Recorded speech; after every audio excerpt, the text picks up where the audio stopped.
نحمده ونصلي على رسوله الكريم أما بعد أعوذ بالله من الشيطان الرجيم بسم الله الرحمن الرحيم رب اشرح لي صدري ويسر لي أمري واحلل عقدة من لساني يفقهوا قولي رب زدني علما اللهم فقهنا في الدين اللهم ارزقني التفكر والتدبر بما يتلوه لساني من كتابك والفهم له والمعرفة بمعانيه والنظر في عجائبه والأمل بذلك ما بقي إنك على كل شيء قدير رب ارحمهما كما ربياني صغيرا اللهم حاسبني حسابا يسيرا آمین یا رب العالمین۔ السلام علیکم ورحمۃ اللہ وبرکاتہ۔ جو لوگ کل نہیں تھے ان کو گزشتہ عید مبارک ہو، اور تقبل اللہ منا و منکم۔ جو کچھ بھی قربانی اور صلاتی و نسخی جو کچھ بھی ہم نے کیا، اللہ سبحانہ تعالیٰ اس کو قبول فرمائے آپ سے اور ہم سے۔ تفسیر آج آپ کی سورہ البقرہ آیت نمبر 75 سے ہے۔ البقرہ 75، سورہ البقرہ 75۔ افتطمعون ان یؤمنوا لکم وقد کان فریق منہم یسمعون کلام اللہ ثم یحرفونہ من بعد ما عقلوہ وہم یعلمون۔ پیچھے سے کس کا ذکر چل رہا ہے؟ بنی اسرائیل کا ہی ذکر ہم پڑھ رہے ہیں۔ اور کیوں پڑھ رہے ہیں ایک دفعہ پھر یاد کر لیں کہ سورہ البقرہ مدنی سورہ ہے۔ نبی کریم صلی اللہ علیہ وسلم مدینہ میں موجود ہیں۔ مکہ کا 13 سالہ مکی دور گزار کر آپ مدینہ آ چکے ہیں۔ مدینہ میں یہود بہت بڑی تعداد میں موجود ہیں جو ضد اور تعصب میں آخری نبی صلی اللہ علیہ وآلہ وسلم پر ایمان نہیں لا رہے، اور دوسرے لوگوں کے لیے بھی رکاوٹ بن رہے ہیں۔ جب ان سے لوگ پوچھتے ہیں کہ آپ کو پتا ہے، کہتے ہیں نہیں ہمیں نہیں پتا، اور بدل دی انہوں نے نشانیاں وغیرہ۔ تو ابھی تک جتنا بھی خطاب آپ نے پڑھا وہ بنی اسرائیل سے ہی تھا، اور اللہ سبحانہ تعالیٰ ان کو ان کی غلطیاں یاد دلا رہے تھے، ان کے آبا و اجداد کی، کہ جو آپ کے آبا و اجداد نے غلطیاں کی وہ آپ نہ دہرائیں۔ تم وہ کچھ نہ کرو جو تمہارے آبا نے کیا، اللہ کی نافرمانیاں، عیش شکنیاں، تم ہوش میں آؤ اور نبی آخر زمان صلی اللہ علیہ وآلہ وسلم پر ایمان لے آؤ تاکہ تم نجات پا جاؤ۔ تو ہوا یہ تھا کہ جب صلی اللہ علیہ وآلہ وسلم مدینہ پہنچے تو وہاں پر اب یہود کی ایک بہت بڑی تعداد وہاں پر موجود تھی۔ مکہ میں یہود بہت ہی کم، نہ ہونے کے برابر تھے، وہاں پر مشرکین زیادہ تھے۔ یہاں پر کیا تھے؟ یہود مدینہ بہت زیادہ تعداد میں موجود تھے، اور انہوں نے وہاں کے جو مشرکین تھے ان کو بتا بھی رکھا تھا کہ ایک آخری نبی جو ہے وہ آنے والے ہیں، ان کی یہ نشانیاں ہوئی تھیں ہوں گی۔ تو یہ جو یہاں پر اب مشرک موجود تھے، جب نبی کریم صلی اللہ علیہ وآلہ وسلم وہاں پہنچے تو بہت بڑی تعداد میں وہ ایمان لانا شروع ہو گئے، مشرکین، کیونکہ انہوں نے یہود سے ہی نشانیاں سن رکھی تھیں، تو انہوں نے دیکھ کے آپ کو پہچان لیا کہ آپ آخری نبی ہیں۔ پورا حال حلیہ نام تک تورات میں موجود تھا۔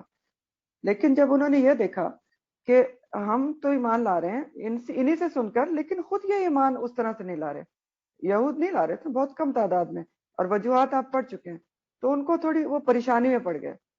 تو یہاں پر خطاب ان نو مسلم جو نئے ابھی مسلمان ہوئے ہیں، سادہ دل لوگ، ان سے خطاب ہے اللہ تعالیٰ کا یہاں پر کہ افتطمعون، کیا پھر تم امید رکھتے ہو؟ اس میں استفہام ہے، اور استفہام انکاری ہے۔ استفہام انکاری کیا ہوتا ہے؟ استفہام کا مطلب ہوتا ہے سوال کرنا، اور انکاری یعنی بعض دفعہ آپ ایسے سوال کرتے ہیں نا جس کا مقصد ہوتا ہے کہ یہ کام، یہ پوچھنا نہیں ہوتا، مطلب یہ ہوتا ہے کہ تم یہ نہیں کرو گے۔ جیسے ہم کبھی کہتے ہیں کیا تم یہ کرو گے، مطلب نہیں کرو گے۔ تو یہاں پر اس معنی میں ہے، کیا، اور فا پھر کے لیے ہے، تا تم کے لیے ہے، واو نون آپ کو پتہ ہے جمع کے صیغے کے لیے آتے ہیں، اور تما اس کا روٹ ہے، تما، توئے میم این، امید رکھنا، بہت زیادہ کسی چیز کو چاہنا۔ تو اللہ تعالیٰ سبحانہ تعالیٰ فرما رہے ہیں، کیا تم مسلمانوں سے کہہ رہے ہیں کہ کیا تم ان یہود سے یہ امید رکھتے ہو کہ یؤمنو، وہ ایمان لے آئیں گے لکم، تمہارے لیے، تمہارے ساتھ؟ کائنڈلی بند کر کے رکھیں اپنے مائکس آف کریں۔ تو وہ ان مسلمانوں سے اللہ تعالیٰ فرما رہے ہیں، ان کو تسلی دے رہے ہیں اور سمجھا رہے ہیں تم ان سے امید رکھتے ہو کہ تمہارے لیے یہ ایمان لے آئیں گے، جبکہ ان کی یہ حرکتیں جو آگے بیان کی جائیں گی۔ تو بات یہ ہوئی تھی کہ جو زیادہ تر لوگ اب مسلمان ہو رہے تھے مدینہ میں، وہ مشرکین تھے، مشرکین مدینہ، جن پر کوئی کتاب نہیں اتری تھی، جن کو آپ نے بعد میں انصار کہا، وہ کون تھے؟ مشرک تھے، اور جو بڑھ کے کیا بنے؟ انصار مدینہ زبردست۔ تو ان کے اوپر تو کوئی کتاب نہیں اتری تھی، یہود پر کتاب اتری تھی، اور انہوں نے یہود سے ہی سن رکھا تھا کہ آخری نبی آئیں گے جن کی یہ نشانیاں ہوں گی۔ یہود کے علماء بعض میں اور اپنے خطبوں میں بتایا کرتے تھے کہ آخری نبی آئیں گے اور ان کی یہ نشانیاں ہوں گی۔ تو مشرکین کو ان سے پتا تھا، اور وہ ان نشانیوں سے یہ پہچان گئے اور ایمان لے آئے، وہ نہیں لا رہے تھے ایمان، ٹھیک ہے۔ اور پھر ایک اور بات یہ تھی کہ یہود کا جو عقیدہ تھا وہ بھی مسلمانوں سے ملتا جلتا تھا۔ ان کا عقیدہ میں توحید بھی شامل تھی، اللہ کو مانتے تھے، ایک رسالت بھی شامل تھی، نبی تھے ان کے، اور آخرت پر بھی ان کا یقین تھا۔ یہ ساری چیزیں ان کے عقیدے میں موجود تھیں۔ تو ان ساری وجوہات کی بنیاد پر مسلمانوں کا یہ خیال تھا، بلکہ آپ کہیں کہ حسن ظن تھا، کہ کیونکہ یہ تو جانتے ہیں کہ یہ آخری نبی ہیں، انہوں نے ہمیں خود بتایا ہے، تو یہ تو فوراً ایمان لے آئیں گے۔ لیکن انہوں نے دیکھا یہ کہ وہ تو ایمان نہیں لا رہے، اور وجوہات آپ کو پتا ہے، کوئی ضد اور تعصب اور بغض اور انات کے بنی اسرائیل میں سے کیوں نہیں آئے۔ تو اللہ سبحانہ تعالیٰ ان سادہ دل مسلمانوں کو اب یہ سمجھا رہے ہیں کہ کیا تم ان سے یہ امید رکھتے ہو کہ یہ ایمان لے آئیں گے، جبکہ یہ اتنے سخت دل ہو چکے ہیں۔ دیکھیں کون سی آیت کے بعد یہ بات آ رہی ہے؟ ثم قست قلوبکم کے بعد، کہ تم ان سے امید رکھتے ہو جنہوں نے اتنا کچھ دیکھ لیا، اللہ تعالیٰ کی اتنے بڑے بڑے معجزات دیکھ لیے، اتنے احسانات دیکھ لیے، اس کے بعد بھی ان کے دل نرم نہیں پڑے بلکہ پتھر سے بھی زیادہ سخت ہو گئے۔ انہوں نے مردے کو زندہ ہوتے ہوئے دیکھ لیا، گائے کے قصے میں آپ نے پڑھا نا، اس کا گوشت کا ٹکڑا مارا تو مقتول زندہ ہو کے اس نے بتا دیا۔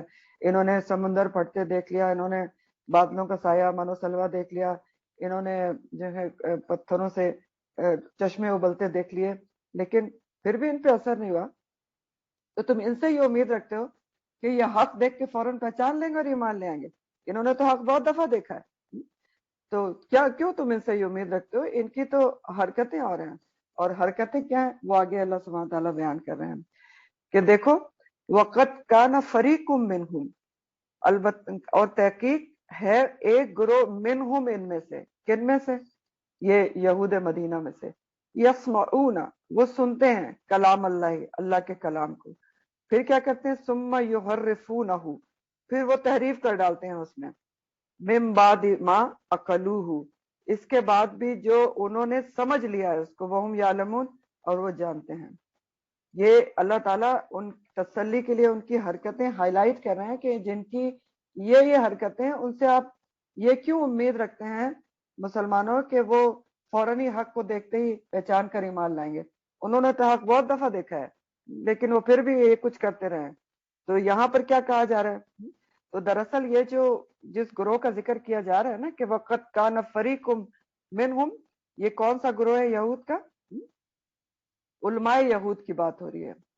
علماء یہود جو کیا کرتے تھے کہ یسمعون کلام اللہ، جنہوں نے اللہ کے کلام کو سنا تھا، سمجھا تھا، پڑھا تھا، پھر کیا کیا؟ ثم یحرفونہ، پھر تحریف کر ڈالی اس میں۔ یحرفونہ کا جو لفظ ہے یہ اس کا روٹ حرفہ ہے، ہے ریفے، حرف لیٹر کو کہتے ہیں، اور عربی میں حرفہ کنارے کو بھی کہتے ہیں، لیکن جب تجدید آ جائے نا رے کے اوپر، جیسے یہاں آ رہی ہے، حرفہ ہو جائے، تحریف جس سے ہوتی ہے، تو اس کا معنی ہو جاتا ہے تبدیلی کر دینا۔ اور تبدیلی بھی کس میں؟ ٹیکس میں تبدیلی، چاہے لفظی تبدیلی ہو یا معنوی تبدیلی۔ ٹیکس میں تبدیلی دو طرح سے ہو سکتی ہے نا، ایک آپ اس کے الفاظ میں تبدیلی کر دیں یا اس کے معنی میں تبدیلی کر دیں۔ تو تبدیل کر دیا انہوں نے۔ یہ اللہ تعالیٰ ان کے علماء یہود کا ذکر کر رہے ہیں کہ تم ان سے یہ امید رکھتے ہو کہ یہ حق کو پہچان کر ایمان لے آئیں گے، جبکہ ان کا تو یہ حال ہے کہ جو یہ کتاب کا علم رکھنے والے ہیں، انہوں نے اللہ کے کلام کو سنا، پڑھا، سمجھا، پھر کیا کیا؟ ثم یحرفونہ من بعد ما عقلوہ، سمجھ بوجھ کے اس کے بعد اس میں تبدیلی کر دی، تحریف کر دی۔ تو کیا انہوں نے تبدیلی کی تھی علماء یہود نے جس کا ذکر کیا جا رہا ہے؟ یہ علماء یہود آپ صلی اللہ علیہ وسلم کو دیکھتے ہی پہچان گئے تھے. ظاہر ہے اتنی نشانیاں تھیں، نام موجود تھا، لیکن انہوں نے وہی تعصب کے بنی اسرائیل میں سے کیوں نبی مبعوث ہو گئے، اور بھی وجوہات، دنیاوی وجوہات کہ ان کا کاروبار ٹھپ ہو جائے گا، ان کی ایک ویلیو، ایک ساکھ بنی ہوئی ہے، لوگ ان کو پوچھنا چھوڑ دیں گے، ان کا فتوا فروشی کا کاروبار بند ہو جائے گا. تو یہ سب وجوہات، یہ سب کچھ جانتے بوجھنے کے باوجود انہوں نے کیا کیا، تورات کے الفاظ ہی تبدیل کر دیے. جہاں پر یعرفونا کیا کیا تحریف، کہ جہاں پر تورات میں نبی کریم صلی اللہ علیہ وسلم کا نام لکھا تھا اس کو مٹا دیا، نکال دیا بالکل تورات میں سے، omit کر دیا. اور جہاں پر آپ کا حلیہ لکھا ہوا تھا واضح طور پر کہ تھوڑے گھنگریالے بال ہوں گے، درمیانہ قد وغیرہ، اس کو تبدیل کر دیا، وہاں پر لکھ دیا کہ آنکھیں نیلی ہوں گی اور قد لمبا ہوگا وغیرہ وغیرہ، لوگوں کو مس گائیڈ کرنے کے لیے کہ ایمان نہ لائیں. تو اللہ تعالیٰ ان کی یہ جو حرکتیں ان کو کھول لیں کہ تم ان سے امید رکھتے ہو کہ یہ ایمان لے آئیں گے، اور بددل ہو رہے ہو کہ یہ ایمان کیوں نہیں لا رہے، یہ کیا ایمان لائیں گے، ان کا تو یہ حال ہے. سمجھا رہے ہیں اللہ تعالیٰ مسلمانوں کو کہ جن کا یہ حال ہے کہ انہوں نے اپنی اللہ کی کتاب کا حلیہ بگاڑ دیا، تحریف کر دی اپنی طرف سے، جن کے دل اتنے سخت ہو چکے ہیں، سرکشی کی انتہا ہو چکی ہے، وہ تمہاری کتاب پر کیا ایمان لائیں گے. تو جو لوگ اپنی دین اور کتاب کے ساتھ یہ کر رہے ہوں، تم ان سے کیوں بدل ہو رہے ہو؟ ان سے بدل ہونے کی ضرورت نہیں، یہ سمجھایا بجھایا جا رہا ہے کہ ان کا یہ حال ہے. یہ تو دیکھو نا کہ سب کچھ جانتے بھونتے، من بعد ما عقلوہ، عقلوہ کا لفظ عقل سے ہے، سمجھنا بوجھنا، انہوں نے سب سمجھ لیا ہے، جان لیا ہے نبی کریم صلی اللہ علیہ وسلم کو، جانتے ہیں، وہم یعلمون، اور اچھی طرح جانتے ہیں کہ وہ کر کیا رہے ہیں، تبدیلی کر کے اللہ کے عذاب کو دعوت دے رہے ہیں، لیکن پھر بھی کر رہے ہیں. ان سے تم امید رکھتے ہو کہ یہ حق کو جاننے کے بعد جنہوں نے کتاب میں تعریف کر دی وہ ایمان لے آئیں گے؟ تو یہ کیا ایمان لائیں گے؟ یہ تسلی دی جا رہی ہے. افتتمعون یؤمن لکم وقد کان فریق منهم یسمعون کلام اللہ ثم یحرفونہ من بعد ما عقلوہ وهم یعلمون. سب کچھ جان کے، آپ کو پہچان کے، قرآن کہتا ہے نا کیسے پہچانتے تھے، جیسے اپنے بیٹوں کو پہچانتے ہیں. تو اب تو یہ بات یہود علماء کی اللہ سبحانہ تعالیٰ نے، لیکن ہمارے لیے بھی تھوڑی سی نہیں بلکہ بہت بڑی غور و فکر کی بات ہے کہ آج مسلمان کیا کرتے ہیں اپنی کتاب کے ساتھ. دیکھیں مسلمان مانوی تحریف کی طرف جاتے ہیں، کیونکہ لفظی تحریف تو کی نہیں جا سکتی قرآن میں. قرآن کے الفاظ کو تبدیل نہیں کیا جا سکتا. کیوں؟ کیونکہ قرآن کی حفاظت کا ذمہ خود اللہ سبحانہ تعالیٰ نے لیا ہوا ہے، اور یہ بات خود قرآن میں آئی ہے. سورہ الحجر آیت نمبر 9 ہے، سورہ الحجر آیت نمبر 9. اللہ تعالیٰ فرماتے اِنَّا نَحْنُ نَزَّلْنَا الذِّكْرَ وَإِنَّ لَهُ لَحَافِظُونَ، بے شک ہم نے اس قرآن کو اتارا ہے اور ہم اس کی حفاظت کرنے والے ہیں. تو اللہ تعالیٰ نے حفاظت کا ذمہ لیا ہوا ہے، تو اس کا تو ایک نقطہ بھی ادھر سے ادھر نہیں ہو سکتا. اور حفاظت کتنے طریقوں سے ہو رہی ہے وہ بھی انشاءاللہ جب آپ اس آیت کو پڑھیں گے تو پڑھیں گے کہ تبدیلی نہیں ہو سکتی قرآن کے ٹیکسٹ کے اندر، ایک نقطہ بھی تبدیل نہیں کر سکتا. اللہ سبحانہ تعالیٰ نے اس کی حفاظت کا ذمہ لیا ہوا ہے. لیکن کیا کیا جاتا ہے کہ قرآن کی تفسیر، ان کی آیات کے معنی کو اپنی مرضی کے مطابق مول ضرور کر لیا جاتا ہے، یا بات کو کہیں سے کہیں لے جاتے ہیں. اور قرآن کے معنی کو، بات کو کہیں سے کہیں کیوں لے جاتے ہیں؟ کہ قرآن کے معنی کو کسی نہ کسی طرح سے آج کے زمانے کے مطابق بنایا جا سکے، اور لوگ خوش رہیں کہ دیکھو یہ تو بہت ہی انلائٹڈ اسلام پیش کرتے ہیں، فلاں جو ہیں وہ تو بہت اچھی بات بتاتے ہیں، انہوں نے تو یہ بات بتا دی. تو اس طرح سے مولڈ ضرور کیا جاتا ہے، آج کا مسلمان بھی کرتا ہے، اور آسانی سے جس پر عمل ہو سکتا ہو. جبکہ ہمیں سب کو معلوم ہے کہ قرآن کے تمام احکامات، اس کی تفسیر، اس کی تشریح، اس کے معنی اور اس پر عمل کرنا، قرآن کے تمام احکامات، اس کی تفسیر، اس کے معنی، اس کی ٹرانسلیشن، جو کچھ بھی ہے اس پر عمل کرنا کسی مخصوص زمانے کے لیے محدود نہیں ہے. قرآن جو ہے وہ رہتی دنیا تک کے لیے اترا ہے، اور قرآن آج کل کے مسائل کا بھی بہترین حل پیش کرتا ہے اگر اس کو ایمان کے ساتھ پڑھا جائے. اور بات یہ ہے کہ کتنا بھی کوئی مولڈ کر کے قرآن کی تفسیر کو پیش کر دے، کتنا بھی بات کو ادھر سے ادھر لے جائے، جو لوگ قرآن کو مکمل طور پر سمجھ کر پڑھ رہے ہوتے ہیں نا، دل سے ایمان کے ساتھ پڑھ رہے ہوتے ہیں، وہ پہچان لیتے ہیں کہ یہاں پر بات کیا کی گئی ہے اور تفسیر یا معنی کس طرف جا رہا ہے، اور وہ کانٹیکس کو دیکھ کر پہچان لیتے ہیں. جنہوں نے جو عربی کو ساتھ پڑھ رہے ہیں، جو ٹرانسلیشن بھی پڑھ رہے ہیں، جو ورڈ کی ایلابوریشن میں جا رہے ہیں، ان کو صاف صاف پتہ چل جاتا ہے کہ یہاں اللہ سبحانہ تعالیٰ نے کیا بات کی اور ہمیں سمجھایا کیا جا رہا ہے.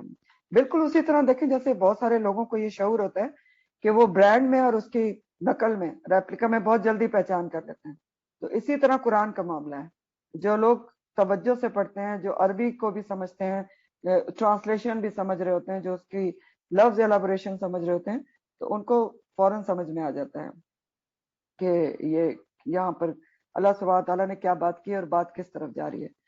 تو بات دراصل یہ ہے کہ علم کا صرف آنا کافی نہیں، یعنی صرف جاننا کسی چیز کو کافی نہیں ہوتا. دل میں اللہ کا خوف ہونا بھی ضروری ہے کہ اللہ کی بات کو ویسے کا ویسا بیان کیا جائے.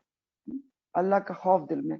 اب دیکھیں نا، یہ علماء یہود بھی تو بہت علم رکھتے تھے، بہت بڑے بڑے عالم تھے، اس میں مشہور ہیں. تو لیکن انہوں نے کیا کیا؟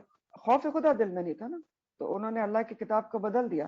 جب بات اپنے اوپر آئی یا اپنے اناد اور بغض کی بات آئی تو بات کو تبدیل کر دیا. تو یہ وجوہات ہوتی ہیں کہ جب دل میں تقویٰ نہ ہو تو انسان ایسا کام کرتا ہے. تو اس آیت میں ان لوگوں کی مذمت کی گئی ہے جو کسی بھی دور میں ہوں، جو علم رکھنے کے بعد اللہ کے حکم میں، اللہ کے کلام میں تعویلیں کر دیتے ہیں. تعویلیں کیا ہوتی ہیں؟ معنی اپنی طرف سے کر دیتے ہیں، اور وجہ پھر کیا ہوتی ہے؟ وہی تقوی کا نہ ہونا. تقوی کا نہ ہونا. تو یہ تو بہرحال اللہ سبحانہ تعالیٰ یہود علماء کے بارے میں تعریف کی بات کی کہ جن کا یہ حال ہے، ان سے آپ ایمان لانے کی کیا توقع رکھتے ہیں. لیکن ظاہر ہے کہ یہ ہر زمانے کے لیے بھی ایک بات ہے کہ جو بھی ایسا کرتا ہے تو اس کا مقصد کیا ہے کہ اس سے کیا پتہ چلتا ہے کہ اس کے دل میں تقویٰ موجود نہیں ہے. اور اس آیت سے ہمیں جرنلی بھی ایک سبق ملتا ہے. وہ کیا ہے سبق؟ ہے کہ جو لوگ دین سے جڑے ہوتے ہیں، قرآن سے جڑے ہوتے ہیں، قرآن پڑھنے پڑھانے سے جڑے ہوتے ہیں، اگر وہ کسی وقت خلاف دین کوئی کام کر رہے ہو تو پھر لوگوں کے لیے بہت بڑا ایک سوال پیدا ہو اوپر جاتا جاؤ انیلا، ہے. لوگوں لڑکی ہے کے نا. دلوں میں جو ہے ایک لوگ بددل ہو جاتے ہیں. لوگ بددل ہو جاتے ہیں. کیا میں بات کر رہی ہوں؟ ہمارے لیے کیا سبق ہے کہ جو لوگ قرآن سے جڑے ہوئے ہوتے ہیں، اگر وہ کسی وقت خلاف دین کوئی کام کریں تو پھر لوگوں کے ذہنوں میں ایک بہت بڑا کوسچن پیدا ہو جاتا ہے کہ انہوں نے تو ہمیں خود بتایا تھا، تو یہ کیوں ایسا کرنا ہے؟ اور پھر وہ کنفیوز ہو جاتے ہیں اور دین سے بددل بھی ہو جاتے ہیں کہ ان کو تو معلوم ہے، ان کو پتا ہے، یہ کیوں کر رہے ہیں. بات دیکھیں نا، میں یہ سبق کہاں سے آپ کو بتا رہی ہوں؟ کیونکہ مسلمان اس بات سے پریشان ہوئے کہ یہ یہود کو تو معلوم ہے، انہوں نے خود تو ہمیں بتایا کہ آخری نبی آئیں گے، ان کی یہ نشانی ہے اور یہ نشانی ہے، اور اب یہ خود ایمان نہیں لا رہے. اسی طرح اگر آج کوئی دین سے جڑا ہوا شخص، فار ایگزامپل میں آپ کو چھوٹی سی ایک مثال سے سمجھاتا ہوں، میں آپ کو بتاتی ہوں، پڑھاتی ہوں، آگے انشاءاللہ آئے گا کہ بھئی ایک مسلمان خاتون جو دین اسلام پہ چلنے والی، وہ مکس گیدرنگ میں غیر محرموں کے سامنے بلا پردہ نہیں جا سکتی. اب کہیں پر آپ مجھے خدا نہ خواستہ اس طرح دیکھ لیں مکس گیدرنگ میں بلا پردے، تو آپ کے دل میں کتنا بڑا کوسچن مارک ہوگا آپ کے ذہن میں کہ انہوں نے تو ہمیں خود بتایا ہے، تو یہ کیوں پھر؟ تو آپ کا کیا ہوگا؟ آپ بددل ہو جائیں گے.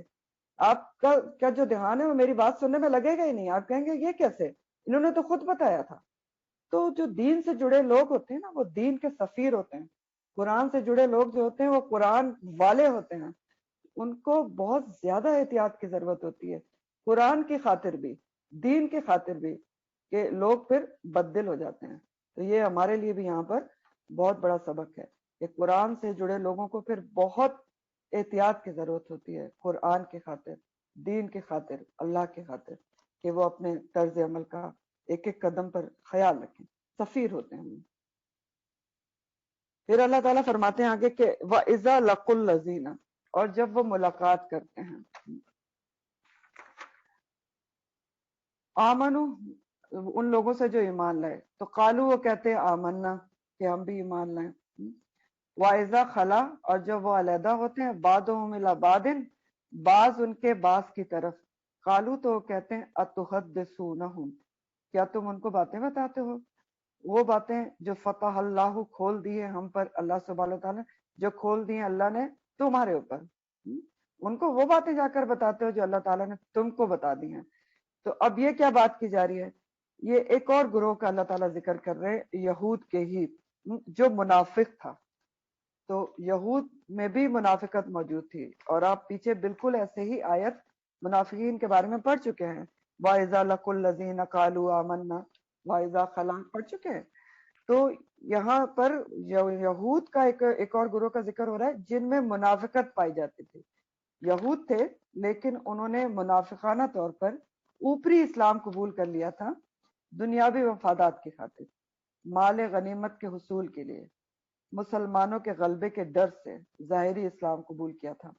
اور یہ کیا کرتے تھے یہ والے یہود، کہ جب یہ مسلمانوں سے ملتے تھے تو ان کو خوش کرنے کے لیے وہ ساری باتیں بتا دیتے تھے جو انہوں نے اپنے بزرگوں اور علماء یہود سے سن رکھی تھیں. آپ کی نشانیاں جو تورات میں موجود ہیں وہ بتا دیتے تھے. وہ تورات کی والی آیات بتا دیتے تھے کہ دیکھو یہ تو تمہارے نبی کی نشانیاں اس میں موجود ہیں، اور مسلمانوں کی خوشنودی حاصل کرنے کے لیے، تاکہ ان سے مفادات حاصل کر لیں. تو وہ باتیں ان کو بتا دیتے تھے. لیکن جب یہ یہود آپس میں ملتے تھے، بعضهم الی بعض، ان کے بعض یہود بعض دوسرے یہود سے ملتے تھے، یعنی یہود کا یہ منافق گروہ ایک کسی اور یہود کے گروہ سے ملتا تھا، یہود علماء کے گروہ سے ملتا تھا، یا دوسرے یہود کے گروہ سے ملتا تھا. تو وہ اپوزٹ گروہ ان منافق گروہ سے کہتا تھا کہ تم مسلمانوں کو وہ باتیں کیوں بتاتے ہو، وہ نشانیاں کیوں بتاتے ہو جو تورات میں اللہ تعالیٰ نے تمہارے اوپر کھول دی ہیں. تو قالو اتحدثونہم، کیا تم باتیں بتاتے ہو. اس میں پھر استفہام کے لیے کیا، اور حدثہ سے ورڈ ہے، ہے دال سے. حدث بات کو کہتے ہیں جس سے حدیث بھی ہوتی ہے، کہ تم ان کو باتیں بتا دیتے ہو بما ساتھ اس کے جو فتح کھول دی اللہ تعالیٰ نے علیکم اوپر تمہارے. یعنی تورات میں جو باتیں اللہ تعالیٰ نے تم پر کھولی میں تو مسلمانوں کو کیوں بتاتے ہو وہ نشانیاں، تو وہ تو تمہارے خلاف چلی جائیں گی. تو کیا یہ تم چاہتے ہو کہ تم مسلمانوں کی ساری باتیں بتا دو اور پھر مسلمان اللہ کے سامنے تمہارے خلاف حجت قائم کر دیں، وہاں پر جھگڑا کریں کہ یا اللہ تعالیٰ یہ تو ساری چیزیں جانتے تھے، انہوں نے تو ہمیں خود بتایا تھا کہ یہ اور یہ نشانیاں موجود ہیں، لیکن یہ پھر بھی ایمان نہیں لائے. تو کبھی تو کچھ تو سوچ لیا کرو، مسلمانوں سے بات کرتے وقت عقل سے کام لیا کرو. افلا تاقلون. اب بیچ میں یہ بات آ رہی نا کہ دیکھیں اس کے بعد کے مسلمانوں کو یہ بات کیوں بتاتے ہو، باتیں کیوں بتاتے ہو جو اللہ سبحانہ تعالیٰ نے تم پر کھول دی. تو کہاں کھول دی تھی اللہ تعالیٰ نے وہ باتیں؟ تورات میں کھولی تھی. تورات کا ذکر کرتے تھے کہ تورات میں جو باتیں اللہ سبحانہ تعالیٰ نے تم پر کھول دی وہ مسلمانوں کو کیوں بتاتے ہو. تو اگر بتاؤ گے تو کیا ہوگا، لیحاجوکم، تاکہ وہ جھگڑا کرے تم سے، بھی ساتھ اس کے اندر ربکم، تمہارے رب کے پاس تمہارے پر حجت قائم کر دیں کہ ان کو تو سب پتا تھا. لیحاجوکم کا جو ورڈ ہے نا یہ حاجہ سے ہے جیم جیم، دلیل سے غالب آنا، بات چیت میں بحث مباحثے میں کسی کے اوپر غالب آ جانا، اور بات چیت کا جھگڑا بھی آپ کہہ سکتے ہیں. تو یہ ان سے کہتے تھے کہ تم کیوں بتاتے ہو وہ جو نشانیاں تمہاری کتاب میں موجود ہیں، ہماری کتاب میں موجود ہیں، یہی یہود کی کتاب میں موجود ہیں، وہ مسلمانوں کو کیوں بتاتے ہو. اتحدثونہم بما فتح اللہ علیکم، جو اللہ تعالیٰ نے تورات میں تمہارے پر کھول دیے ہیں، تو یہ مسلمان تو تمہارے خلاف جھگڑا کر لیں گے. لیحاجوکم بھی عند ربکم، تمہارے رب کے پاس یہ تو کہہ دیں گے رب کے پاس کہ یہ اللہ ان کو تو پتا تھا، انہوں نے تو ہمیں خود بتایا تھا، حجت قائم کر دیں گے. تو ان کو پتا تھا اچھی طرح، ان کی کتابوں میں لکھا ہوا تھا. جیسے قرآن میں آتا ہے، آپ دیکھیں کہ سورہ الاعراف آیت نمبر 157 ہے، الذین یتبعون الرسول النبی امی الذی یجدونہ مکتوبا فی التوراۃ والانجیل. جو لوگ نبی کریم صلی اللہ علیہ وسلم جو نبی اور امی ہیں ان پر ان کی پیروی کرتے ہیں، وہ ان کی نشانیاں لکھی ہوئی پاتے ہیں تورات اور انجیل میں. ایک ایک نشانی موجود تھی. عیسیٰ علیہ السلام نے اپنے لوگوں کو بشارت دی تھی کہ نبی آئیں گے اور ان کا نام احمد ہوگا. یہ بات بھی سورہ صف آیت نمبر 6 میں ہے، الصف 6، انی رسول اللہ علیکم مصدقا لما بین یدیہ من التوراۃ ومبشرا برسول یأتی من بعدی اسمہ احمد. یہ کہا تھا عیسیٰ علیہ السلام نے، سورہ صف میں آتا ہے کہ میں تمہاری طرف اللہ کا رسول ہوں، اور اسی کی تصدیق کرتا ہوں جو کچھ تورات میں لکھا ہے، تمہیں بشارت دیتا ہوں بے رسولن، ایک رسول کی جو تمہارے پاس آئے گا میرے بعد، اور اس کا نام احمد ہوگا۔ تو ان کے بعض لوگ مسلمانوں کو یہ ساری باتیں بتا دیتے تھے، ٹھیک ہے، کہ ہماری تو تورات میں یہ سب لکھا ہے، ہماری کتابوں میں۔ تو جب یہ اپنے لوگوں سے ملتے تھے یہود سے، تو ان کے جو ہوشیار یہود تھے، یا خاص طور پر علماء یہود کا ٹولہ تھا، وہ کہتے تھے تم کیوں بتاتے ہو مسلمانوں کو یہ باتیں، یہ تو پھر اللہ کے حضور جھگڑا کریں گے تم سے، لِيُحَاجُّوكُمْ بِهِ عِندَ رَبِّكُمْ، اللہ کے حضور میں حجت قائم کر دیں گے، بتا دیں گے کہ اللہ ان کو تو پتا تھا، انہوں نے تو ہمیں خود بتایا تھا۔ تو ذرا سوچ سمجھ کے بات کیا کرو، افلا تعقلون، یا تم عقل سے کام نہیں لیتے؟ تو اب بظاہر تو یہ بڑی عقل مندی کی بات کرتے تھے، لیکن ظاہر ہے یہ بہت ہی بڑی ان کی بیوقوفی تھی، کیونکہ اللہ سبحانہ تعالیٰ آگے کیا فرما رہے ہیں؟ اللہ تعالیٰ سبحانہ تعالیٰ فرما رہے ہیں اولا یعلمون، کیا بھلا یہ جانتے نہیں ہیں کہ ان اللہ، بے شک اللہ تعالیٰ، یعلم، وہ جانتا ہے، ما یسرون وما یعلنون، جو وہ چھپاتے ہیں اور جو ظاہر کر رہے ہیں۔ اللہ تعالیٰ کہہ رہے ہیں کہ یہ اتنے بڑے بے وقوف ہیں، دوسروں کو کہہ رہے ہیں کہ افلا تعقلون، کہ باتیں نہ بتاؤ ورنہ اللہ تعالیٰ کے سامنے حجت قائم کر دیں گے۔ تو کیا یہ سمجھ رہے ہیں کہ اللہ تعالیٰ کو جب مسلمان بتائیں گے تو پتہ چلے گا کہ ان کو پتا تھا؟ یہ ان کی تو سب سے بڑی بے عقل تو یہ خود ہیں، کہ یہ سمجھ رہے ہیں کہ جب مسلمان اللہ کے حضور میں بتائیں گے عند ربکم، تب اللہ تعالیٰ کو پتا چلے گا کہ انہوں نے آپ صلی اللہ علیہ وسلم کی نشانیاں چھپا لی اور جان بوجھ کے ایمان نہیں لائے۔ تو ان کو یہ نہیں پتا کہ اللہ تعالیٰ جانتا ہے جو یہ چھپاتے ہیں، جو یہ ظاہر کرتے ہیں۔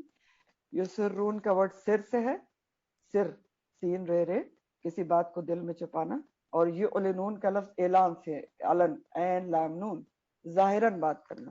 اللہ تعالیٰ کہہ رہے ہیں ان بیوقوفوں کو یہ نہیں معلوم کہ یہ جو بھی چھپا رہے ہیں دل میں، جو بھی ظاہر کر رہے ہیں، اللہ تعالیٰ تو سب کچھ جانتا ہے۔ مسلمانوں کے بتانے سے تھوڑی اس کو پتہ چلے گا، ڈکا اور چھپا وہ ان کے احوال سے خوب واقف ہے، جو یہ چھپا رہے ہیں، جو یہ ظاہر کر رہے ہیں، جو ظاہراً ایمان لانے کا ڈھونگ رچا رہے ہیں، جو نبی کریم صلی اللہ علیہ وسلم کی نشانیاں چھپا دیں، اپنی طرف سے دوسرا حلیہ لکھ دیا، یہ سب اللہ تعالیٰ دیکھ رہا ہے، یہ نہیں ان کو پتا، اللہ تعالیٰ سب جانتا ہے۔ تو اس آیت سے بھی ہمیں ایک دو باتیں پتہ چلتی ہیں۔ ایک تو یہ پتہ چل رہا ہے کہ یہود میں بھی منافقت تھی، یہود میں بھی لوگ منافق بھی تھے، اور دوسری بات یہ پتہ چل رہی ہے کہ روز قیامت آپس میں لوگ جھگڑیں گے بھی، کیونکہ یہی کہا جائے نا لِيُحَاجُّوكُمْ بِهِ عِندَ رَبِّكُمْ۔ اور یہ ایسا تو بہت سی آیات سے قرآن کی پتہ چلتا ہے کہ روز قیامت وہاں پر بہت جھگڑے لڑائیاں ہوں گی آپس میں لوگوں کی۔ جیسے قرآن میں ایک جگہ آتا ہے کہ عابد اور معبود آپس میں جھگڑیں گے، جنہوں نے کسی کی بھی پوجا کی، وہ جو ان کے معبود تھے ان سے جھگڑیں گے کہ ہم نے تو تمہیں معبود بنایا تھا اللہ کو چھوڑ کے کہ تم ہمیں بچاؤ آج، تو وہ کہیں گے ہم کیسے بچائیں، ہم تو خود ہی مصیبت میں پڑے ہوئے ہیں، ٹھیک ہے۔ پھر اسی طرح ایک دوسرے سے لوگ جھگڑیں گے، کہیں گے ہم نے تمہارے کہنے کے اوپر جو ہے غلط کام کیے تو آج تم ہمیں بچاؤ، اور یا اللہ سے کہیں گے کہ یا اللہ ہم تو ان کے کہنے کی وجہ سے بھٹک گئے تھے تو آپ ان کو دگنا عذاب دیں، تو جواب یہ ملے گا کہ دگنا عذاب تو دونوں کے لیے ہے، انہوں نے بھٹکایا تھا تو تم بھٹک کیوں گئے تھے۔ تو بہرحال قرآن سے جو ہے جھگڑے ہونا ثابت ہے لوگوں میں، کہ وہاں آپس میں لوگوں میں جھگڑے ہوں گے، فرسٹریٹ ہو کے کہ اس کی وجہ سے تم نے کہا تو میں نے کیا، اور تمہاری وجہ سے یہ ہو گیا، یہ سب کچھ ہوگا۔ سورہ الزمر میں آتا ہے ثم انکم یوم القیامت عند ربہم تختصمون، پھر بے شک تم قیامت کے دن اللہ سبحانہ تعالیٰ کے پاس آپس میں جھگڑے کرو گے، اور پھر اللہ تعالیٰ حق کے ساتھ سب کے درمیان فیصلہ کرے گا۔ اور ایک اور بات اس آیت سے ہی ہمیں پتہ چل رہی ہے کہ عقل مندی اس بات کا نام نہیں ہے کہ انسان دل میں چھپا کے کچھ اور سامنے کچھ اور ظاہر کرے۔ انہوں نے یہ کہا نا کہ افلا تعقلون، تم عقل سے کام نہیں لیتے، یعنی باتیں ظاہر نہ کرو۔ تو یہ پتہ چل رہا ہے کہ عقل مندی یہ نہیں ہے کہ انسان دل میں کچھ اور رکھے اور سامنے سے کچھ اور ظاہر کرے۔ منافقت، دل میں جو ہے بہت برا سمجھ رہا ہے، سامنے سے ہے دوسرے کو بہت اچھا ظاہر کرے کہ میں تو تمہارا بہت دوست ہوں، تو یہ کام غلط ہے، کیونکہ اللہ تعالیٰ نے آگے ہی بات کہہ دی نا کہ ان اللہ یعلم ما یسرون وما یعلنون، کہ اللہ تعالیٰ تو دل کے بھید اور نیتوں کے حال تک جانتا ہے۔ تو جس کو یہ یقین ہو جائے کہ اللہ تعالیٰ تو دل کے حال اور نیتوں کے بھید بھی جانتا ہے، تو کبھی بھی ایسی منافقت کسی کے ساتھ بھی نہیں کر سکتا کہ سامنے سے کچھ کہے اور دل کے اندر اس کے کچھ اور ہو کسی کے لیے، تو ایسا نہیں کر سکتا۔ پھر آگے اللہ سبحانہ تعالیٰ ایک اور گروہ کا ذکر کر رہے ہیں انہیں یہود کے، کہ وَمِنْهُمْ أُمِّيُّونَ، ایک تھرڈ گروہ کا ذکر آ رہا ہے۔ کائنڈلی اپنے اپنے مائکس آف کریں، بہت زیادہ لوگوں کے مائکس آن ہو رہے ہیں اور مجھے ڈسٹربینس ہو رہی ہے، پلیز مائکس آف کریں۔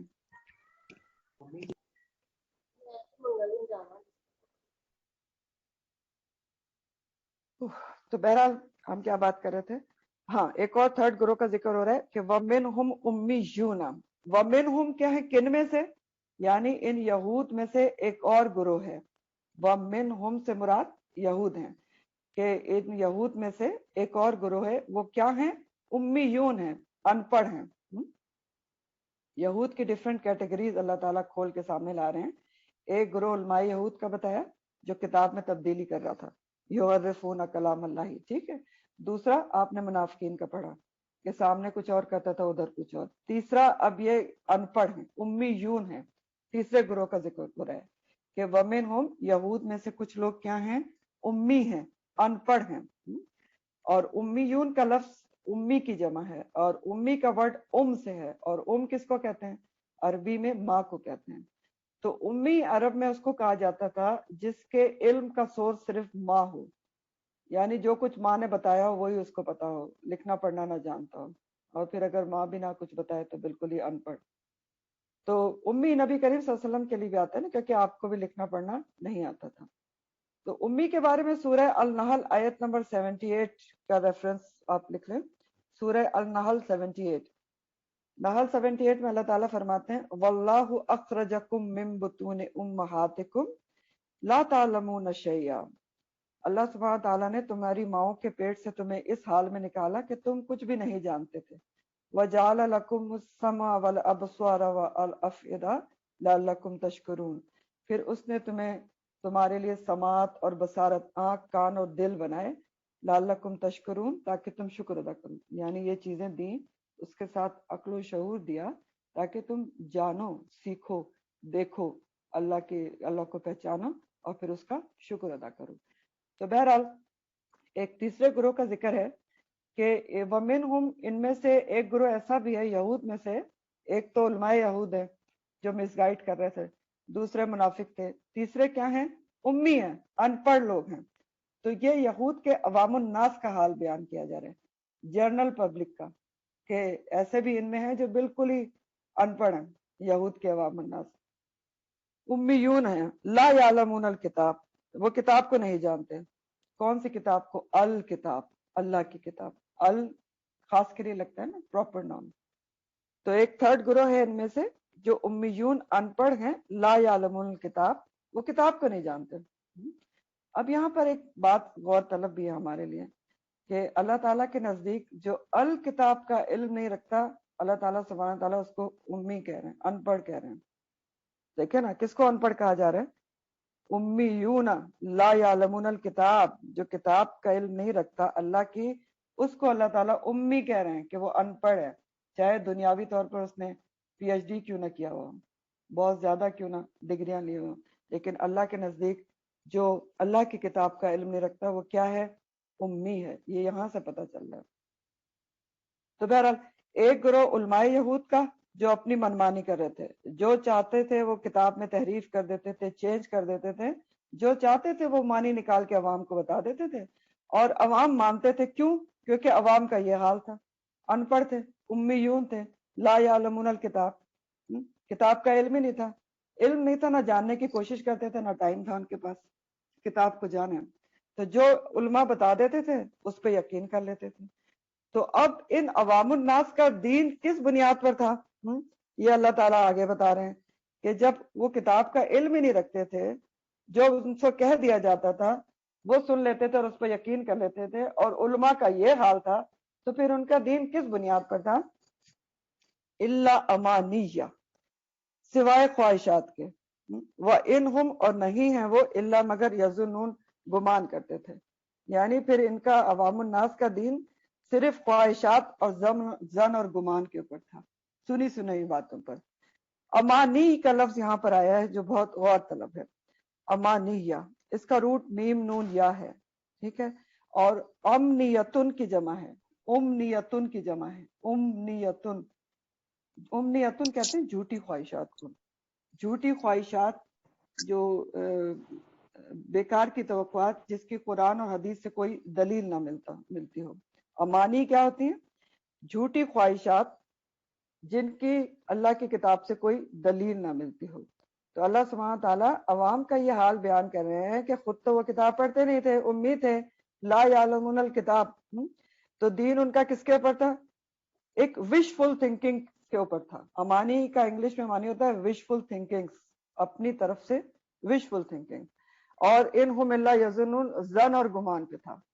تو یہ ان کے عوام الناس کا حال تھا. یہود کے خود کتاب پڑھ نہیں سکتے تھے، ان پڑھ تھے، جاننے کی کوشش بھی نہیں کرتے تھے. ان پڑھ انسان ہو تو سن کے تو کچھ جان سکتا ہے نا، لیکن وہ جاننے کی کوشش ہی نہیں کرتے تھے.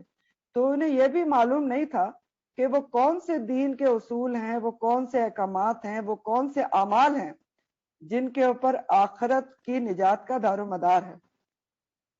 جب لا یعلمون الکتاب تھے تو ان کو یہ پتہ ہی نہیں تھا، کانسیپٹ ان کا کلیئر ہی نہیں تھا کہ آخرت کی نجات کا دار و مدار کون سے اصول دین پر ہے، کون سے احکامات پر ہے، کون سے اعمال پر ہے جس پر آخرت میں ان کی نجات ہو جائے. اس لیے دین کے بارے میں اور خاص طور پر آخرت کے حوالے سے ان میں بہت زیادہ غلط عقائد رائج تھے، بہت غلط کانسیپٹ پھیلے ہوئے تھے، جھوٹی توقعات میں گرفتار تھے، امانیج میں گرفتار تھے، ہاں، نسلی برتری کا شکار تھے، قومی فخر و تعصب کا شکار تھے، اور سب سے بڑھ کر اپنے بخشے جانے کے زوم میں گرفتار تھے. یہ بخشے جانے کا زوم تھا نا. غلط عقیدہ کیا تھا ان کا؟ کہ ہم انبیاء کی اولاد ہیں، اللہ کے چہیتے ہیں، ہمارے اندر تو اتنے انبیاء اللہ نے مبعوث کر دیے تو ہم تو بہت چہیتے ہیں، تو ہم تو دوزخ میں جائیں گے نہیں. دوزخ میں جانے کے لیے اور بڑی مخلوقات ہے. اور قرآن میں آگے یہ آتا بھی ہے کہ وہ کہتے تھے کہ اگر جنت میں جانا ہے تو یہودی یا نصارہ ہو جاؤ، ورنہ اور کوئی جنت میں نہیں جائے گا. تو یہ ان کا غلط عقیدہ تھا. امانی تھی، زن اور گمان تھے. یہ اگر گئے بھی تو صرف ان چند روز کے لیے جائیں گے جو بچڑے کی پوجا کی تھی. تو خاص طور پر آخرت اور بخشش کے حوالے سے وہ جھوٹی خواہشات، امانی اور یظنون، زن اور گمان میں گرفتار تھے. اور ان سب چیزوں میں بھی ان کو کس نے گرفتار کیا تھا؟ ان کے علماء نے. خود تو پڑھتے نہیں تھے نا، انہوں نے ان کو الٹی سیدھی باتیں بتا کر اور ان غلط توقعات میں مبتلا کر رکھا تھا. اور وہ اتنی جھوٹی توقعات پر جی رہے تھے کہ وہ چاہے جو بھی کرتے رہے لیکن وہ بخش دیے جائیں گے کیونکہ وہ اللہ کے چہیتے ہیں. جبکہ اللہ سبحانہ تعالیٰ کیا فرما رہے ہیں کہ یہ ان لوگوں کی اپنی امانی ہیں، جھوٹی آرزویں اور توقعات ہیں.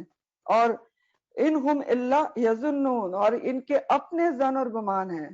ان کے اس باطل عقیدے کی نہ ان کی کتاب میں کوئی دلیل ہے، نہ ان کے رسول نے کوئی ایسی بات کی، نہ ہی کسی اور الہامی کتاب میں ایسی کوئی بات لکھی ہوئی ہے کہ کوئی بھی گروہ، چاہے یہود ہو یا غیر یہود ہو، وہ اللہ تعالیٰ کا چہیتا ہے، چاہے وہ کوئی بھی کچھ بھی کرتا رہے تو وہ جنت میں چلا جائے گا. تو اللہ سبحانہ تعالیٰ ان کے اس عقیدے کو باطل قرار دے رہے ہیں، کہہ رہے ہیں یہ ان کی اپنی امانی ہے اور ظن و گمان ہے. قرآن و حدیث کے مطابق دوزخ سے بچنے کے لیے کیا دو چیزیں چاہیے؟ کیا دو چیزیں چاہیے؟ ایمان اور عمل صالح. جہاں جنت کا ذکر آئے گا اب یہ دو چیزیں پڑھیں گے، ایمان اور ایمان کے ساتھ عمل صالح. اب سوال یہ پیدا ہوتا ہے کہ یہود کے عوام الناس کے عقیدے میں اتنا بگاڑ کیسے پیدا ہوا؟ یعنی اتنا بگاڑ کیسے تھا؟ اتنی بڑی غلط فہمی میں، خوش فہمی میں وہ کیوں گرفتار تھے؟ اس لیے گرفتار تھے کیونکہ ان کا دین کتاب کی نالج پر بیس نہیں تھا، کتاب کی نالج پر نہیں تھا، بلکہ جو ان کے علماء ان کو بتا دیتے تھے جھوٹی سچی من گھڑت باتیں، اور علماء میں بگاڑ آ چکا تھا، اس پر وہ یقین کر لیتے تھے. اور دوسری وجہ کیا تھی؟ ان کی اپنی وشفل تھنکنگز، امانی اور گمان.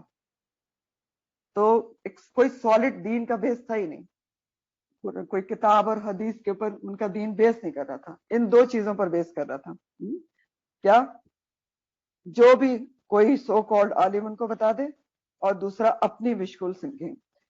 اب دوسری سوچنے کی بات ہمارے لیے یہ ہے کہ اللہ سبحانہ تعالیٰ ہمیں کیوں یہ ساری باتیں بتا رہے ہیں کھول کھول کر؟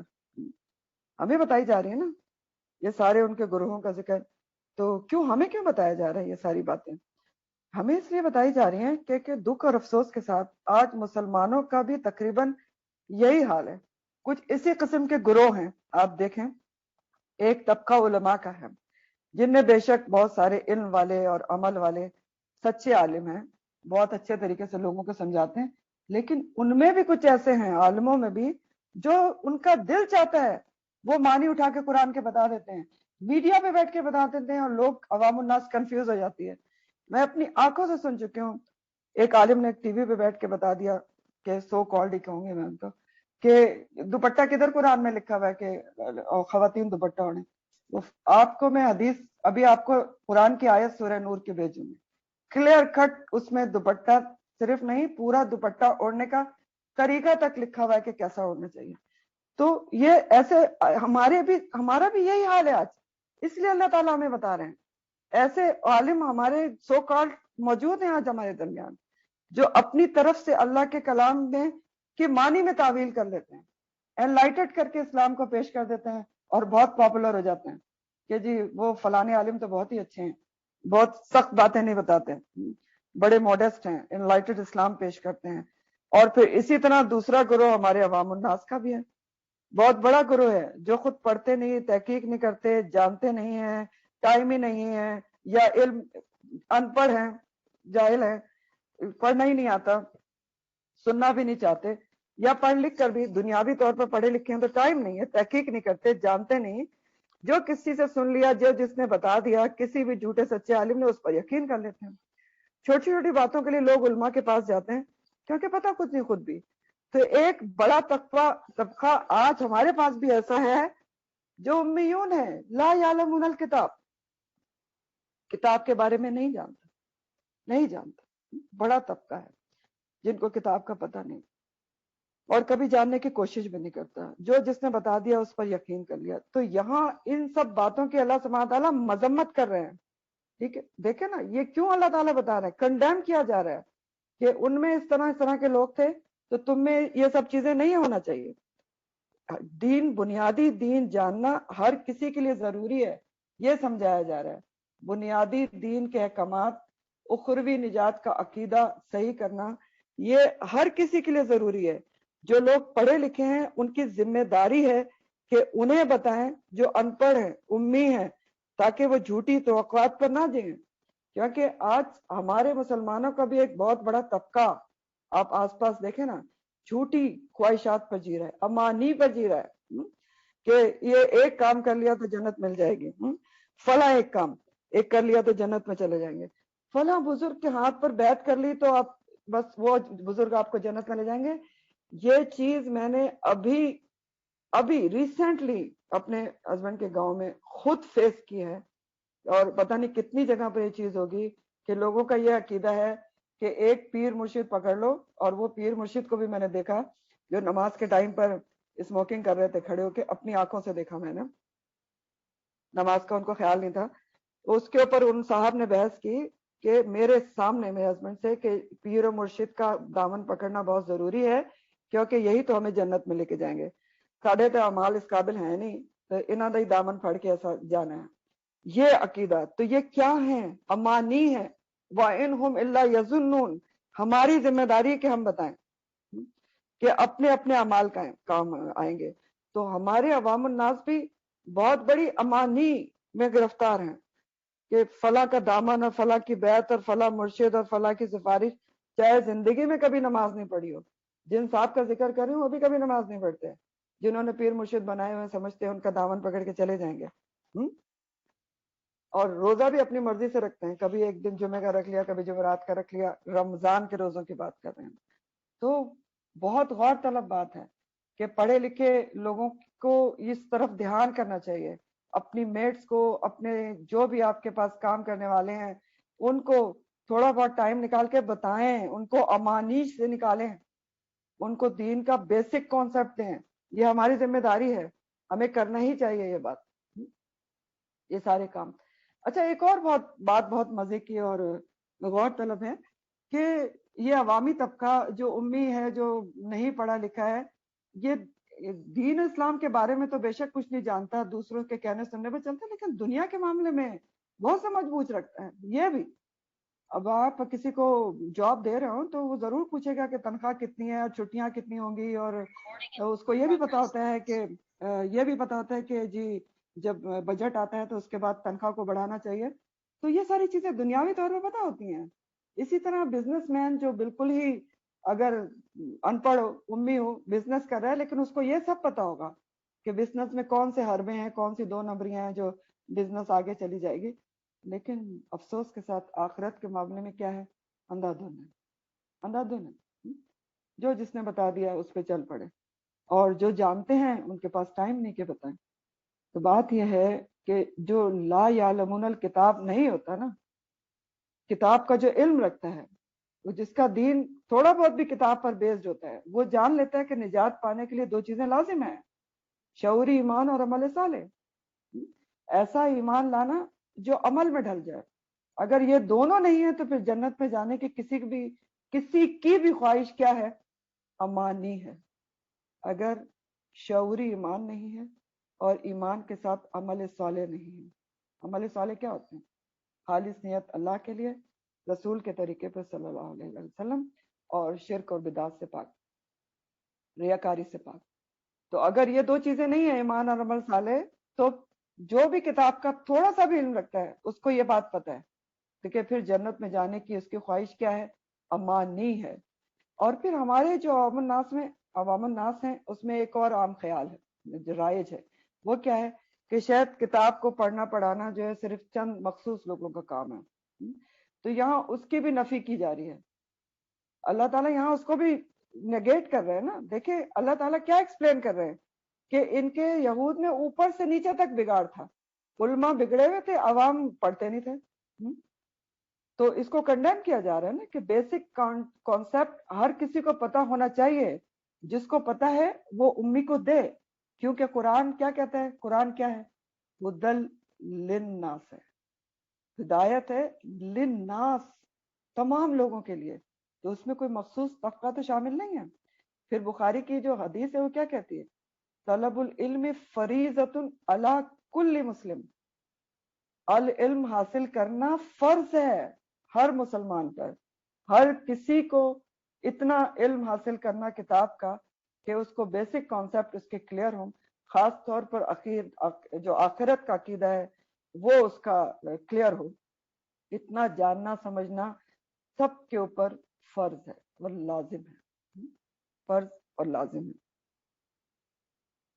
پھر آگے اللہ سبحانہ تعالیٰ فرماتے ہیں فویل، پس ہلاکت ہے، للذین، کس کے لیے ہلاکت ہے؟ للذین، ان لوگوں کے لیے، یکتبون، جو لکھتے ہیں، کتبہ سے ہے، کاف تیبے، کتبہ مانی لکھنا، جو لکھتے ہیں، الکتابہ، کتاب، الکتاب کو، الکتاب کون سی کتاب؟ اللہ کی کتاب کو۔ ہلاکت ہے ان لوگوں کے لیے جو لکھتے ہیں کتاب کو، اللہ کی کتاب کو، بی ایدیہم، ساتھ اپنے ہاتھوں کے، اپنے ہاتھوں سے لکھ لیتے ہیں اس میں جو دل چاہتا ہے۔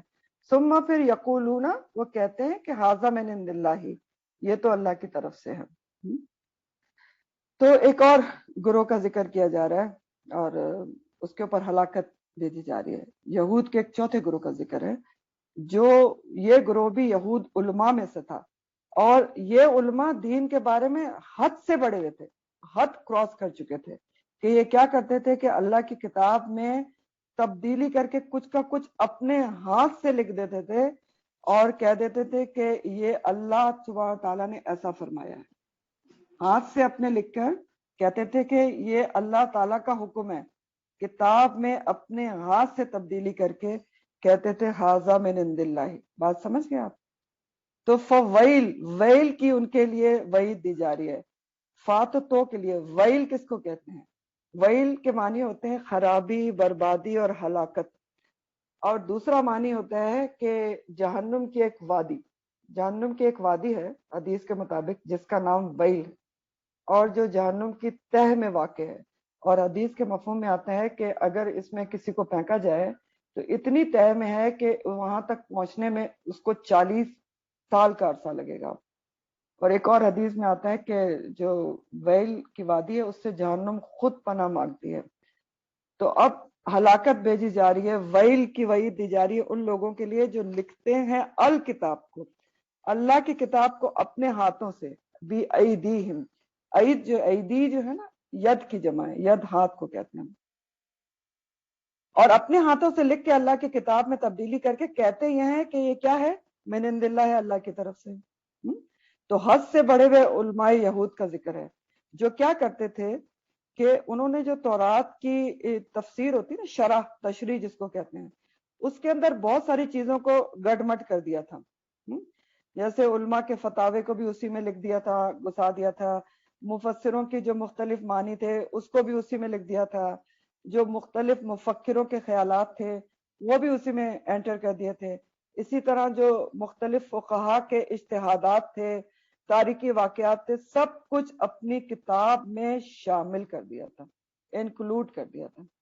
فقہا کے اجتہادات کیا ہوتے ہیں؟ اجتہاد کیا ہوتا ہے؟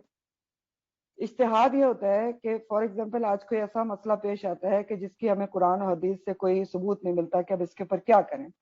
تو علماء کا ایک پینل بیٹھ کے ایک اس کے اوپر غور فکر کرتا ہے، اجتہاد کر کے ایک اس کا حل نکالتا ہے کسی پرانے واقعے کی روشنی میں، اس کو اجتہاد کہتے ہیں.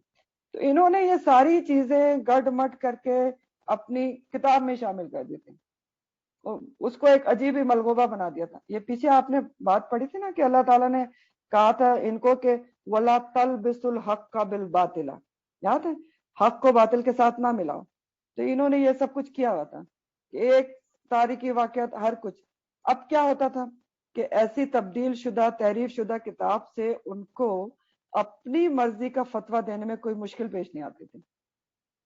ہر قسم کی تحریف کر ڈالی، مانوی لفظی جو دل چاہا. تو اب کیا ہوتا تھا کہ جو بھی ان کے پاس آتا تھا فتویٰ لینے، یہ اس کی مرضی کا فتویٰ بہت آسانی سے اس تبدیل شدہ تحریف شدہ کتاب میں سے دے دیتے تھے. اور ایسا کرتے کیوں تھے؟ یہ مقصد کیا تھا؟ دیکھیں آیت کو، اللہ تعالیٰ خود ہی مقصد بتا رہے ہیں. لِيَشْتَرُوا بِهِ ثَمَنًا قَلِيلًا، تاکہ وہ بیچیں بھی اس کو، کس کو؟ کتاب کو. ثَمَنًا قَلِيلًا، قیمت تھوڑی. یہ مقصد تھا کہ کتاب کو بیچیں، کتاب میں سے فتاوے دے کے اس کی قیمت نے منہ مانگی جرائم اور مسئلوں کے حساب سے. تو یہ ایسا کرتے تھے کہ اتنی گڈمٹ اور تبدیل شدہ کتاب میں سے قیمت منہ مانگی لیتے تھے. لیکن اللہ تعالیٰ اس منہ مانگی قیمت کو کیا کہہ رہے ہیں؟ ثمنً قلیلا، قیمت تھوڑی. تو کیوں کہہ رہے ہیں اللہ تعالیٰ ان کی منہ مانگی قیمت کو، بڑی بڑی رقموں کو ثمنً قلیلا کیوں کہہ رہے ہیں؟ کیونکہ دیکھیں اللہ کی آیات میں تبدیلی، اللہ کے احکامات میں تبدیلی بہت بڑا گناہ ہے، کیونکہ یہ اللہ پر جھوٹ باندھنا ہے. قرآن میں آتا ہے کہ وہ سب سے بڑا ظالم ہے جو اللہ پر جھوٹ باندھے. اس سے بڑا ظالم ہے ہی نہیں. گناہ کبیرہ اکبر الکبائر ہے کہ انسان اللہ پر جھوٹ باندھے، کتاب میں تبدیلی کر دے. تو اس طرح کر کے وہ علماء یہود اپنی آخرت برباد کر رہے تھے حقیر دنیا کے فائدے کے لیے. دنیا کا فائدہ جتنا بھی بڑا ہو، جتنی بھی بڑی رقم انسان دنیاوی فائدے کے لیے لے لے تو اور آخرت کو تباہ کر لے تو کیا ہے؟ وہ ثمنً قلیلا ہے. اس لیے اللہ تعالیٰ نے کہا کہ وہ یہ سب کچھ اس لیے کر رہے تھے کہ لِيَشْتَرُوا بِهِ ثَمَنًا قَلِيلًا، تاکہ اس کے لیے وہ قیمت تھوڑی لے لیں. آخرت کے مقابلے میں دنیا کا بڑے سے بڑا فائدہ بھی کیا ہے؟ قیمت تھوڑی ہے نا. کیونکہ حدیث کے مفہوم میں آتا ہے کہ اللہ کے نزدیک دنیا کی حیثیت ایک مچھر کے پر جتنی بھی نہیں ہے، مچھر کے پر جتنی بھی نہیں ہے. اور حدیث میں آتا ہے کہ نبی کریم صلی اللہ علیہ وآلہ وسلم نے فرمایا کہ آخرت کے مقابلے میں دنیا کی حیثیت کتنی ہے کہ اگر تم سمندر میں انگلی ایک ڈالو تو جتنا پانی اس پر لگے گا وہ دنیا ہے، اور وہ جو سمندر ہے وہ آخرت ہے. تو ان علماء یہود نے جنہوں نے فتویٰ فروشی کا کاروبار پھیلایا ہوا تھا، ان کے لیے سخت ترین وعید آ رہی ہے. اور ایک دفعہ نہیں آ رہی ہے، 2 دفعہ 3 دفعہ آ رہی ہے. دیکھیں ایک دفعہ یہاں پر آئی ہے فَوَيْلٌ لِّلَّذِينَ يَكْتُبُونَ الْكِتَابَ بِأَيْدِيهِمْ ثُمَّ يَقُولُونَ هَٰذَا مِنْ عِندِ اللَّهِ لِيَشْتَرُوا بِهِ ثَمَنًا قَلِيلًا. پھر دوسری دفعہ آئی فَوَيْلٌ، پس ہلاکت لَهُمْ ان کے لیے، مما اس میں سے جو کتبت لکھا ایدیہم ان کے ہاتھوں نے. دوسری دفعہ کس بات پہ ہلاکت آئی ہے؟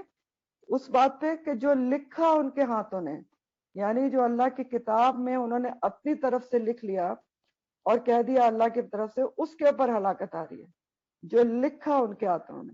اور تیسری دفعہ کس بات پہ ہلاکت آ رہی ہے؟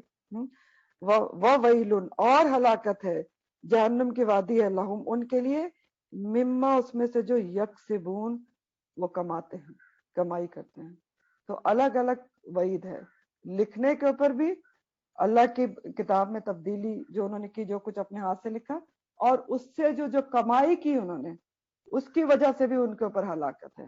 ان دونوں کاموں کے بدلے ویل ہی ان کا نصیب ہوگی، ہلاکت، بربادی، تباہی، جہنم کی ایک وادی۔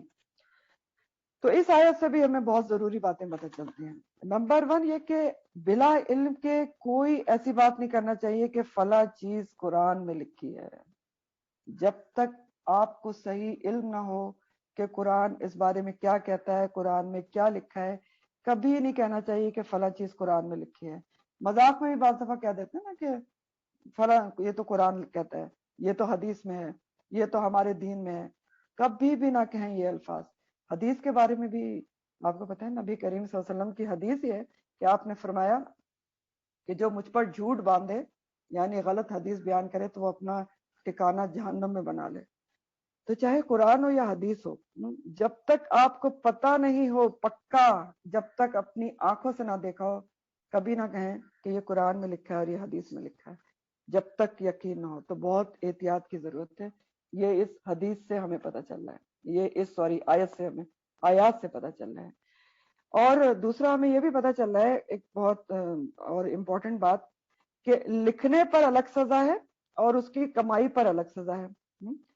تو اس سے ایک اچھی بات بھی پتہ چل رہی ہے کہ اگر کوئی اچھی چیز بھی لکھتا ہے تو کیا ہے، اس پہ بھی جب وہ لکھتا ہے تو اس کے اوپر ریوارڈ ہے، کیونکہ جو عالم کے قلم کی سیاہی ہے نا، وہ روز قیامت تولی جائے گی۔ ٹھیک ہے، یہ حدیث میں آتا ہے۔ تو آپ جتنے بھی رجسٹر لکھ لیں، آپ کو فائدہ ہی فائدہ ہے، کیونکہ وہ تولی جائے گی۔ ایک تو یہ فائدہ ہو گیا، اور اس کے بعد کیا فائدہ ہے کہ جو آپ لکھ کر چھوڑ گئے کچھ بھی، اور اس سے کسی نے فائدہ اٹھایا، تو وہ کیا ہے، صدقہ جاریہ ہے آپ کے لیے۔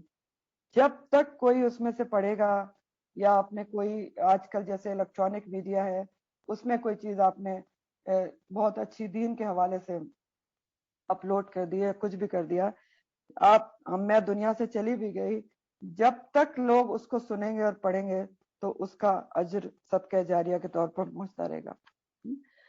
تو کیونکہ دیکھیں لکھی ہوئی چیز اور یہ ساری چیزیں باقی رہتی ہیں، تو جب تک ان پہ لوگ عمل کریں گے تو آپ کو اس کا ثواب بھی پہنچتا رہے گا۔ اور پھر اسی طرح کوئی اگر غلط چیز لکھتا ہے، دین کے خلاف لکھتا ہے، تو اب چاہے وہ اس کے ذریعے کتنی بھی کمائی کر لے، کتنے بھی روپے پیسے کما لے، اس لکھنے کے اوپر بھی ویل ہے، اور پھر اس کمائی کے اوپر بھی اس کے لیے کیا ہے، ویل ہی ہے، یہ بتایا گیا ہے۔ پھر آگے اللہ تعالیٰ فرماتے ہیں کہ وقالو، اور وہ کہتے ہیں، کون؟ وہی یہود کا ذکر ہے، ٹھیک ہے، کہ یہود کہتے ہیں۔ اور یہاں پر اللہ سبحانہ تعالیٰ یہود کے اسی باطل عقیدے کا ذکر کر رہے ہیں جو عقیدے آخرت کے حساب سے ان کے اندر موجود تھا، کہ چونکہ ہم انبیاء کی اولاد ہیں، اللہ کے چہیتے ہیں اور بیٹے ہیں، ابناؤہم و احباؤہم، تو ہم تو جائیں گے نہیں جہنم میں سوائے چند دنوں کے۔ تو اسی کا ذکر ہو رہا ہے۔ وقالو، اور وہ کہتے ہیں، لن، ہرگز نہیں، تمسنا النار، چھوئے گی ہم کو آگ۔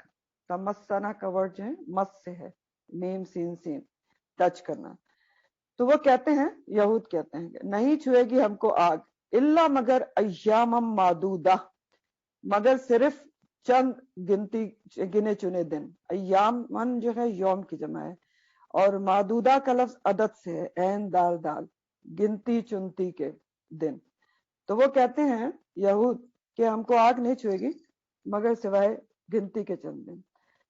تو اس باطل عقیدے کا اللہ تعالیٰ ذکر کر رہے ہیں، اور اس باطل عقیدے کا جواب اللہ سبحانہ تعالیٰ نے کئی طریقے سے قرآن میں دیا ہے، جن میں سے ایک تو یہی ہے جو آگے فرمایا جا رہا ہے کہ نبی کریم صلی اللہ علیہ وآلہ وسلم سے کہا گیا، فرمایا گیا کہ ان سے پوچھو، قل، آپ کہہ دیجئے، اتخذتم، کیا تم نے بنا رکھا ہے، کیا تم نے لے رکھا ہے، عند اللہ، اللہ کے پاس، عہدن، کوئی عہد، اللہ تعالیٰ کہہ رہے ہیں ذرا آپ ان سے پوچھئے کہ کیا انہوں نے اللہ تعالیٰ سے کوئی عہد معاہدہ کر رکھا ہے کہ تم گنتی کے چند دن جہنم میں جاؤ گے اور اس کے علاوہ نہیں رہو گے؟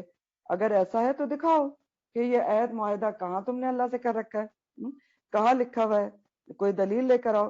تو اگر اللہ تعالیٰ نے ایسا عہد معاہدہ کر رکھا ہے تم لا کر دکھا دو۔ تو اگر کیا ہوا ہے تو فَلَن يُخْلِفَ اللَّهُ عَهْدَهُ، تو ہرگز بھی اللہ تعالیٰ اپنے عہد کے خلاف نہیں کرے گا۔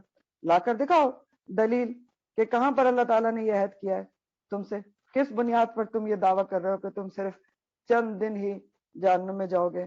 تو بتاؤ اللہ تعالیٰ نے کوئی عہد کیا ہوا ہے تمہارے ساتھ؟ اگر کیا ہوا ہے تو وہ اس کے خلاف نہیں کرے گا، لیکن لا کے دکھاؤ تو صحیح، کوئی ثبوت تو دو کہ کہاں لکھا ہوا ہے۔ دلیل کیا ہے اس کی؟ یا ام تقولون، یا تم کہتے ہو علی اللہ ما لا تعلمون، اللہ تعالیٰ پہ جو وہ کہتے ہو جو تم جانتے نہیں۔ یعنی یا تو لا کے دکھاؤ ثبوت کہ اللہ تعالیٰ نے کہاں کہا ہوا ہے، یا تم ویسے ہی الگ ٹپ اللہ کے اوپر جھوٹی باتیں کہے جا رہے ہو جو تم جانتے نہیں ہو، اپنی طرف سے کہے چلے جا رہے ہو۔ ام تقولون علی اللہ ما لا تعلمون، ایسے ہی جھوٹی باتیں اللہ کے اوپر جڑ دیتے ہو جو تم جانتے نہیں، جو تم کو معلوم نہیں، اپنی طرف سے یہ عقیدہ گڑھ رکھا ہے۔ تو ان کا یہ عقیدہ بھی باطل تھا اور اللہ کے اوپر جھوٹ باندھ نہیں تھا، یہ اللہ تعالیٰ نے تو ان سے کوئی ایسا وعدہ نہیں کیا،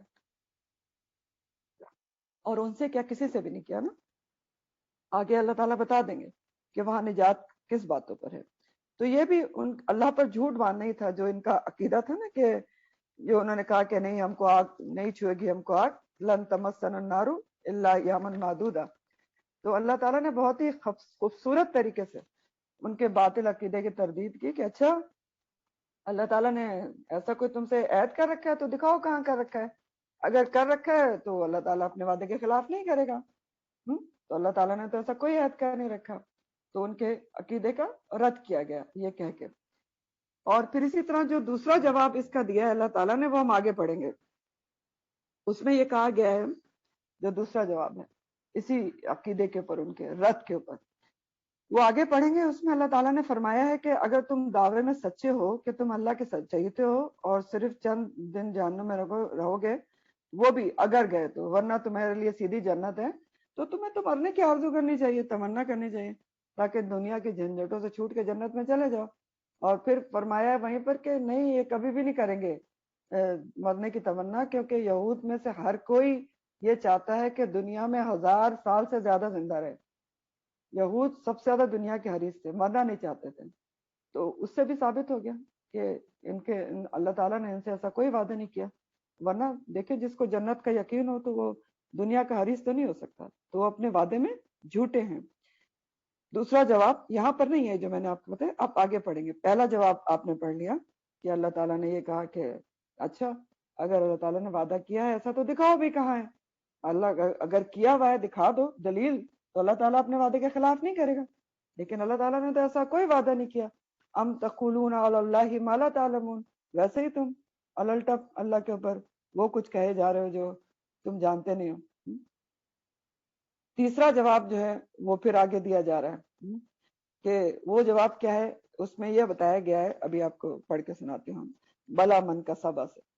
وہ اس جواب کا لب لباب جو مختصر بات ہے، اس خلاصہ پہلے آپ سن لیں تاکہ آپ کو آئے سمجھ میں آئے۔ تیسرے جواب میں اللہ تعالیٰ نے یہ بتایا ہے کہ قانون جزا و سزا روز آخرت سب کے لیے یکساں اور برابر ہے۔ اللہ کے انبیاء کی نسل سے ہونا یا کسی نیک آدمی سے نسبت ہونا کام نہیں آئے گا۔ جس شخص نے بھی برے کام کیے اس کو اس کی برائی نے گھیر لیا تو وہ اس کا بدلہ پائے گا، یہ کہا گیا ہے۔ اللہ کا قانون جزا و سزا سب کے لیے ایک ہے، یہ اگلے جواب میں فرمایا گیا ہے۔ تو اب میں آپ کو پڑھ کے وہ سناتی ہوں۔